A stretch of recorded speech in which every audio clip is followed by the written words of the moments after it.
Arianos e arianas, tudo bem com vocês? Bem-vindos a esse vídeo para o amor, para você que tem Sol, Lua ou Vênus no signo de Áries. Eu espero que aqui tenha uma mensagem para você.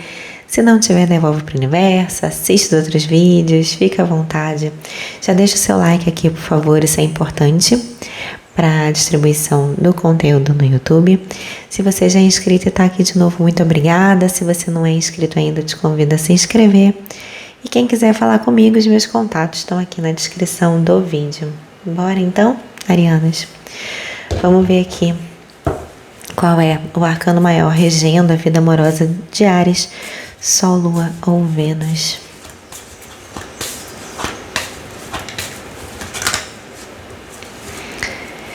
Temos aqui os enamorados e o hierofante, né? Saíram juntos aqui falando sobre escolhas. Com hierofante, a gente tem a questão da escolha do livre-arbítrio e muito uma escolha pelo que é correto, né? Pelo que é estruturado, pelo que é comprometido, tá? Vamos tentar entender mais aqui, arianos. Tá vindo pra mim uma coisa de compromisso de alma, sabe? Vamos tentar entender aqui. 5 de ouros. 10 de ouros. Eu tava pensando assim em padrões familiares. 3 de ouros. E aí veio eremita no... É bem isso. Pera aí. Eu tava pensando... Eu botei esse negócio... Pera aí que eu tô enrolada com a disposição da mesa. Pera aí. Pronto, me ajeitei. Quando veio o 5 de ouros, que é uma carta de escassez, no Osho, né, o 5 de ouros é a carta do forasteiro, que fala muito sobre a nossa criança ferida. Como aqui a gente tem o hierofante, que é uma carta que fala muito sobre família também, a primeira coisa que eu senti quando eu vi o 5 de ouros foi a questão do padrão de escassez, sabe? Que pode ser um padrão familiar, né? A gente está falando sobre... É uma leitura sobre amor, né? Então aqui a gente está falando sobre amor, apesar de só ter saído um naipe de ouros aqui na leitura de vocês, né? Me falando muito sobre a construção, né? Sobre uma estruturação em termos sentimentais, tá? E aí eu tava pensando nisso, quando o 10 de ouros, que também é uma carta que fala sobre estrutura familiar, veio, né? Então, assim, o que eu sinto aqui, arianos, para vocês? Assim, eu sinto um trabalho. E assim, no 3 de ouros a gente tem um trabalho dedicado, né? A gente tem um trabalho em equipe. A gente tem uma coisa... Tem alguma coisa aqui até relacionada a estudo, sabe? E pode ser um estudo aqui relacionado ao entendimento aqui de padrões de escassez, de não merecimento, aqui tem isso também, né? Que podem estar associados à sua ancestralidade, né? Ao seu padrão familiar aí, à sua história de vida, a você quando criança, né? Pode ser, né? Nesse 3 de ouros, especificamente, nesse deck do Pequeno Príncipe, aqui é um momento da história do Pequeno Príncipe em que o aviador, ele conta que ele desenhava, ele amava desenhar, né? Só que ninguém entendia muito os desenhos dele. Então, assim, ele não foi...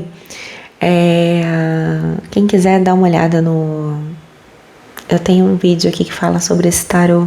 Esse tarô é muito bonitinho, né? Quem quiser também ler, né, o livro, ou reler, né, o livro do Pequeno Príncipe.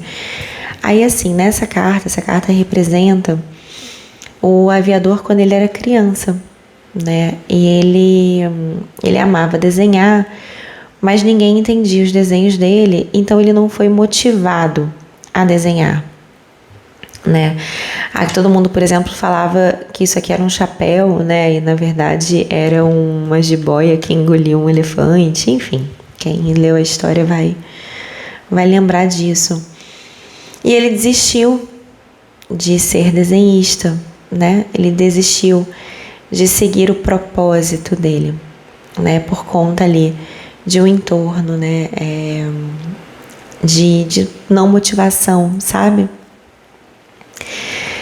Enfim, e então essa carta ela traz a coisa do propósito, né? Daquilo que a gente tinha potencial de ser quando era criança e que a vida, né? O entorno, os padrões, os karmas familiares, sei lá, qualquer coisa nesse sentido, engoliram, né? Essa nossa escolha, esse nosso chamado, né, pelo coração, entendem? Você vê que o 10 de ouros aqui, que é uma carta de abundância, né? É uma carta de plenitude, de abundância, de sucesso. É uma carta em que ele é o aviador, aqui, bem-sucedido, enfim, né? Mas até que ponto ele está conectado com a emoção, né? Porque aqui a gente não tem, né, essa conexão com o coração, né? Interessante isso. Percebam que aparecem os enamorados aqui, vai falar sobre essa escolha pelo coração, e vem o arcano do Hierofante, que é um arcano de ordem, né? De estrutura, de enfim, do que a sociedade espera da gente. Entendem? Enfim, estão vindo todas essas reflexões aqui para mim, né? Porque eu sinto nessas cartas alguma praticidade mesmo, né? Alguma desconexão das escolhas que seriam feitas pelo coração. E aí, ao mesmo tempo em que eu sinto esse sucesso naquilo que a sociedade espera que seja, ou que o seu padrão familiar, ou que uma ordem pré-estabelecida defina, apesar de um aparente sucesso, existe uma grande falta, que é esse 5 de ouros, né? Eu estava falando, e eu não sei se eu completei, mas no tarô do Osho, o 5 de ouros é a carta do forasteiro, que mostra justamente a criança ferida, que se sente presa em determinada situação, mas ela tem um portão aberto para uma vida mais colorida, se ela quiser, sabe? E eu não tenho dúvidas de que essa vida mais colorida, ela se manifesta a partir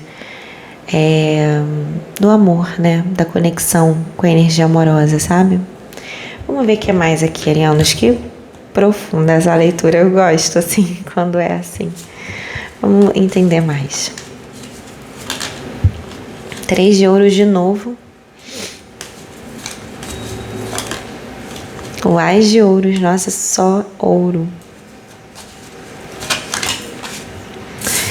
E o 8 de espadas, né? É claro. 5 de espadas no fundo do deck. Nesse 3 de ouros, olha que coisa, né?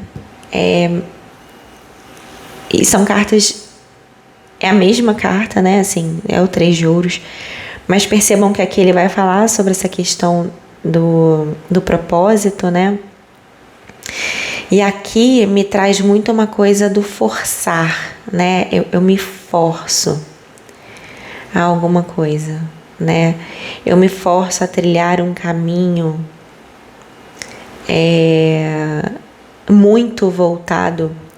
Você vê que existe um desequilíbrio aqui, né? Porque aqui só tem o naipe de ouros praticamente, né? Um caminho muito voltado para o que é material, né? Assim, energia de terra muito forte aqui. Então, até aqui é touro também. Então, touro, virgem, capricórnio. Trazendo aqui, às vezes, um excesso de razão, pode ser, né? uma desconexão com os sentimentos e a priorização de questões do cotidiano, questões práticas, né? É bem aquela coisa de eu não olhar para os sentimentos e olhar para o que eu tenho que fazer, para o que eu tenho que manifestar, para o que eu tenho que realizar. Pode ser alguma coisa nesse sentido. E aí, esse 8 de espadas confirma todo esse sentimento que eu tive sobre essas cartas, porque a carta do 8 de espadas é uma carta que fala sobre medo, sobre trauma, sobre um aprisionamento mental, né? Pode ser aqui que aqui tem uma coisa da fuga, uma coisa de fugir dos sentimentos, lidando com o trabalho, lidando com as questões do cotidiano, sabe? Você não olha para os sentimentos e se entope de realização, né? Material, enfim, financeira. E o complicado disso é que por mais bem-sucedido que você seja, você sente um vazio, né? Para alguém isso é muito específico, isso pode estar relacionado a algum processo de luto mesmo, assim, luto, alguém que faleceu mesmo, que não foi curado, né? Então uma fuga desse sentimento de perda pode ter sido de fato uma morte, mas pode ter sido uma morte simbólica, né? Um abandono, alguma coisa nesse sentido, em que você sofreu uma perda e para não olhar para essa perda você se envolve com as questões materiais tentando suprir isso, né? Às vezes até o reconhecimento material ele tampa um buraco, né, de abandono, de, enfim, algum trauma, tá? No 5 de espadas a gente vai falar sobre isso também, né? Sobre se sentir perdedor apesar do sucesso que eu vejo aqui, tá? Porque aqui eu vejo uma questão mesmo de sucesso e até de status social para alguém. Mas eu percebo que aqui, para quem for essa leitura, é muito o momento de olhar para o que se sente, sabe? A carta dos enamorados vai falar sobre isso, sobre essa conexão com o coração.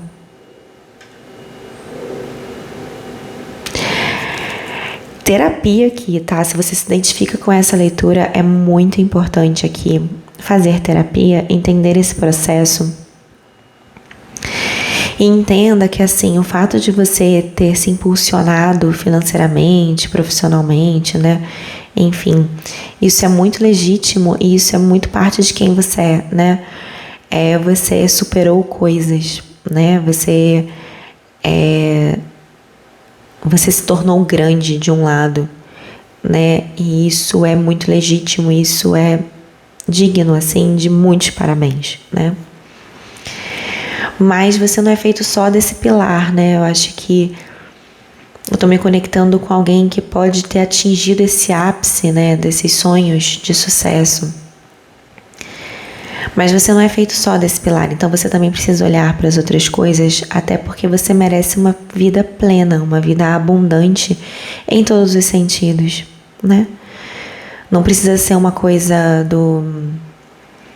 eu sou uma pessoa abundante, próspera financeiramente, né? A prosperidade, ela está ligada a todos os pilares, né? Você está aqui para desenvolver todos eles, né? Talvez seja o momento de você desenvolver o seu pilar emocional, de lidar com os seus medos, com as suas faltas, com as suas carências, com os seus traumas, né? Olhar para isso, sabe?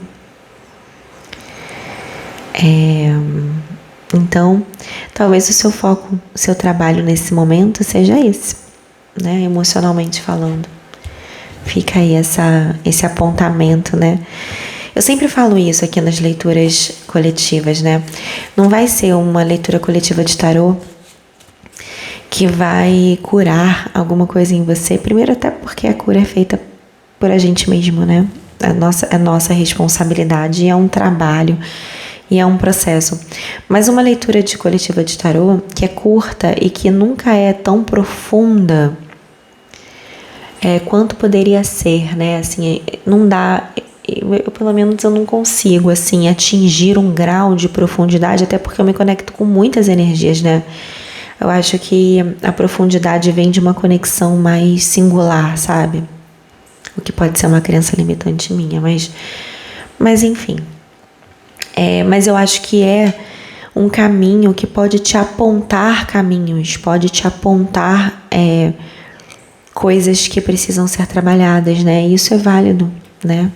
Então, se você está se conectando com essa leitura, faça uso disso, né? Desse sinal, isso pode ser um sinal de algo que você precisa trabalhar, de algo que você precisa viver, sabe? Vamos ver o que o Osho fala aqui. Estresse. E sai a carta do 2 de copas, né? Então aqui, né, na carta do estresse, a gente tem muito... Primeiro que é um 7 de paus, que é uma carta de defensiva emocional, né? E aqui você tentando dar conta de tudo. E o que acontece, né? O que me traz aqui? Me traz uma necessidade de controle, né? Porque o que me parece aqui é que você não se sente confortável, né? Na interação com o outro, né? Então, assim, acaba existindo uma necessidade de controle até por uma autopreservação, né? No fundo do deck a gente tem o sucesso, né? E é o que eu tô falando, eu sinto pessoas bem-sucedidas aqui. Pessoas que a sociedade vai olhar e vai falar, nossa, que pessoa bem-sucedida, né? E, nossa, essa pessoa alcançou isso, alcançou aquilo, né? E de novo, né? Você merece todo o reconhecimento por isso, sem dúvidas. É só que eu sinto aqui que você pode se sentir sobrecarregado, você pode sentir um vazio, né? A gente sabe o que a gente leva pro travesseiro, né? Assim. E as cartas vêm falar sobre isso, né? E talvez seja um momento de olhar para suas emoções, de olhar para a maneira como você compartilha no mundo, né? Olhar para essa sua criança que não se expressou inteiramente, que precisa ser ouvida, acolhida, sabe? Olhar para seus padrões familiares e tudo mais. Tá? É meio isso. Bom, Viagens do Romance, isso aqui é uma leitura sobre amor que está muito relacionada a um autodesenvolvimento mesmo, sempre né? O amor é uma porta, é uma motivação, o outro é um espelho, né? A relação com o outro pode apontar na gente o que a gente precisa trabalhar, né? Individualmente. E contemple sua vida amorosa com otimismo, o pensamento positivo e a fé trarão um amor, que é uma coisa que eu sinto que não acontece aqui, né? Eu acho que vocês olham o amor até como uma ameaça de alguma forma, né? Como algo que como não tem controle, né? Não é uma coisa que você consegue estabelecer metas, né? Estabelecer metas, né? Meio isso, né? Porque no trabalho, nas finanças, assim, você consegue racionalizar e estabelecer metas, fazer gráficos, né? E tudo mais. Em relação ao amor, não, porque a gente não tem controle sobre o outro, né? Então, pode até ser que você seja uma pessoa pessimista em relação à sua vida amorosa, ou até pense, né? Porque como aqui você pode ser muito bem sucedido financeiramente, você pode pensar assim, nossa, o amor não é pra mim, sabe? Eu me dou bem aqui com as coisas práticas da vida, mas no amor não é, né? Eu não tenho sorte, alguma coisa assim. E olha quem tá aqui no fundo.